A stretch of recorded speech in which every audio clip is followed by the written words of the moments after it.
کراچی میں press conference کرتے ہوئے ایم کیو ایم پاکستان کے رہنما مصطفیٰ کمال نے 27ویں آئینی ترمیم سے متعلق اہم انکشافات کیے۔ ان کا کہنا تھا کہ ایم کیو ایم نے اس ترمیم میں ڈیولپمنٹ فنڈز نہیں بلکہ پاکستان کے 24 کروڑ عوام کی دہلیز پر اختیارات مانگے تھے۔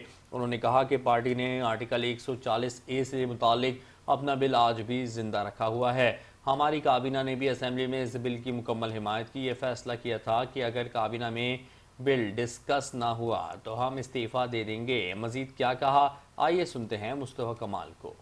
دہلیز تک اختیارات اور وسائل پہنچیں گے۔ میں یہ بتانا چاہتا ہوں کہ بند کمروں میں ہمیں کوئی دیکھنے والا نہیں ہے رب کے علاوہ، لوگ نہیں دیکھتے، لوگ آج یہاں تک یہ بات پہنچتی نہیں۔ اور مجھے کہہ لینے دیجئے اس بات کو کہ پاکستان میں آئندہ آنے والے انشاءاللہ تعالیٰ سالوں کی بات نہیں کر رہا ہوں میں، انشاءاللہ تعالیٰ مہینوں کی بات کر رہا ہوں۔ آئندہ آنے والے مہینوں میں دیکھیں گے کہ پہلی دفعہ 75 سالوں میں پاکستان کے لوگوں کو یہ آئینی ترمیم انشاءاللہ تعالیٰ آئے گی، اسمبلی میں اپروو بھی ہوگی اور لوگوں کی دہلیز تک اختیارات اور وسائل پہنچیں گے۔ جب یہ 27ویں ترمیم ہو گئی، ہم نے ادھر ادھر کی کوئی بات نہیں کی۔ فیصل زواری یہاں بیٹھے ہیں، فیصل زواری صاحب یہ سینٹ میں ایم کیو ایم کے پارلیمانی لیڈر ہیں، آپ ان کی تقریر اٹھا کر دیکھیں کہ تمام پورا فوکس جو ہے وہ لوگوں کے حقوق کے حوالے سے اس بل کے اوپر ہے۔ پھر اس کے بعد جو ہے وہ نیشنل اسمبلی میں سب کی تقاریر اٹھا کر دیکھیں، ہم نے سب لوگوں نے جو مل کر ایک بات کی ہے۔ اور میں کیبنٹ کے میں اگر فردن نام لوں گا تو کسی کا نام رہ جائے گا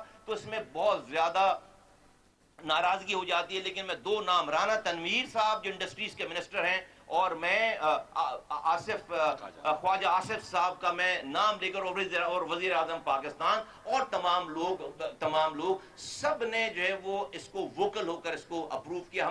میں خالد بھائی یہاں موجود نہیں ہیں، میں آپ کو بتانا چاہتا ہوں کہ جس دن کیبنٹ میٹنگ تھی اور میں اور وہ صرف کیبنٹ کے ہم دو ممبران ہیں، ہم نے یہ فیصلہ کر لیا تھا کہ اگر یہ کیبنٹ میں نہیں لے کر آئیں گے تو ہم یہ تو نہیں کہہ سکتے کہ پاکستان کے اتنے بڑے بڑے کام اس بل میں ہونے جا رہے ہیں، ہم ووٹ نہیں دیں گے۔ نہیں، ہم یہ بلیک میلنگ کی سیاست کرنے والے لوگ نہیں ہیں۔ ہم نے کہا تھا ہم ووٹ دیں گے، لیکن اس ووٹ لینے کے بعد اگر یہ بل آپ نے ڈسکس کیبنٹ میں نہیں کیا